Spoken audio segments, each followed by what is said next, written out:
Nasagip ng ilang ahensya ng pamahalaan ang 3 aso na di umano'y isinasa ilalim sa ilegal na operasyon ng dogfighting sa bayan ng La Paz, Tarlac. Naaresto ang lalaking nagpapatakbo ng operasyon kung saan ayon sa ulat ay may pinapainom pa umanong gamot sa mga aso para sa pakikipaglaban. Ang maaaring pananagutan ng sospek, alamin sa report ni Dustin Bayog.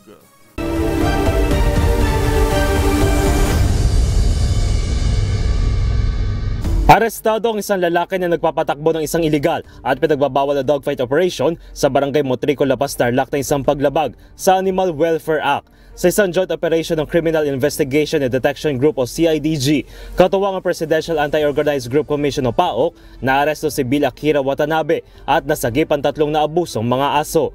Nagugat ang operasyon dahil sa ulat ng isang informant tungkol sa pag-broadcast ng suspect sa social media ng mga away ng mga aso at pagbenta ng mga aso na sinanay na makipaglaban. Nakita rin sa operasyon ng isang dogfighting ring, mga bite sticks at inilalang animal medication na pinapainom pa sa mga aso bago ang brutal na pakikipaglaban. Bago nito ay nasagip ang 7 tuta sa isinagawang test by ng mga tauhan kung saan isa rito ay nagtapong na critical injury dahil sa brutal na training methods umano na ginagawa ng suspect. Ang dogfighting ay isang malinaw na paglabag sa ilalim ng Republic Act No. 8485 o ang Animal Welfare Act. Ayon sa Section 6, ipinagbabawal paglalaban ng mga aso o dogfight na bukod pa sa uri ng karahasan laban sa mga hayop.